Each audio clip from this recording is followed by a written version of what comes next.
আসসালামু আলাইকুম। আমি doctor Farhan Ahmed Emon, senior consultant, Saaol heart centre Bangladesh limited.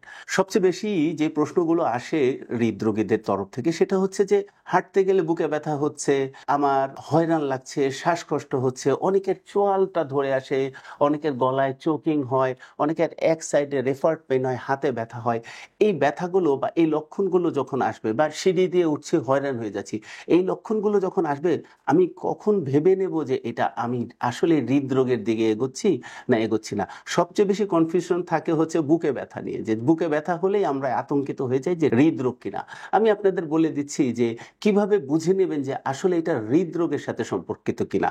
মনে রাখবেন, হার্টের রোগী যদি হয়ে থাকেন, হার্টের জন্য ব্যথা বা এটাকে অ্যানজাইনা বলে আমাদের ডাক্তারি ভাষায়, এই অ্যানজাইনা পেক্টোরিস, এটা মনে রাখবেন সব সময় ফিজিক্যাল এক্সর্শনের সাথে আসবে। আপনি যখনই কোনো ধরনের শারীরিক পরিশ্রম করতে যাবেন, এই পরিশ্রমের সাথে যদি আপনার এই ধরনের ডিসকমফোর্ট হয়, বুকে ব্যথা হতে পারে, হাত অবশ অবশ লাগতে পারে, চোয়াল ধরে আসতে পারে, গলার এখানে কিছু একটা দলার মতো আটকে আছে, অনেকের নাভির উপরে জ্বলবে, ব্যথা হবে বা হয়রান লাগবে, শ্বাসকষ্ট লাগবে, এটা শারীরিক পরিশ্রমের সাথে আসবে।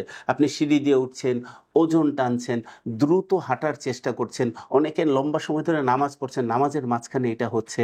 আচ্ছা, এইটা এইরকম শারীরিক পরিশ্রমের সাথে আসবে। আচ্ছা, ওই সময় যদি আপনি বসে যান বা বিশ্রাম করেন, একটু দাঁড়িয়ে লম্বা লম্বা শ্বাস নেন, বা কারো কাছে যদি নাইট্রোগ্লিসারিন স্প্রে, অনেকে দেখবেন জিহ্বার নিচে একটা স্প্রে দেয়, এই স্প্রেটা ব্যবহার করলে যদি কিছুক্ষণের মধ্যে এই কষ্টটা চলে যায়, তাহলে শিওর হয়ে যান যে এটা হার্টের রোগের লক্ষণ দেখাচ্ছে। অনেক সময় দেখা যায় যে বসে বসে ব্যথা হচ্ছে, শুয়ে শুয়ে ব্যথা হচ্ছে। আরো একটা বড় সিমটম আছে, যদি আপনার ব্যথা আপনি ফিঙ্গার পয়েন্ট আউট করতে পারেন, আপনি আঙ্গুল দিয়ে দেখিয়ে দিতে পারেন, যে নির্দিষ্ট করতে পারেন যে আমার সুনির্দিষ্ট এই জায়গায় ব্যথা হচ্ছে, এই জায়গায় ব্যথা হচ্ছে, তাহলে এটা হার্টের ব্যথা হওয়ার সম্ভাবনা কম। হার্টের ব্যথা কখনো এই নির্দিষ্ট জায়গা বের করা খুব মুশকিল। হার্টের রোগী পুরো হাত ব্যবহার করবে এবং পুরো লোকেশন দেখাবে যে আমার পুরো এই এরিয়ায় ব্যথা হচ্ছে। স্পেসিফিক্যালি লোকেশন দেখানোর সম্ভাবনা খুবই কম। এই জিনিসগুলো একটু লক্ষ্য করবেন এবং আবারও বলছি, আতঙ্কিত নয়, সচেতন হবেন, এতে আপনি সুস্থ থাকবেন। ধন্যবাদ।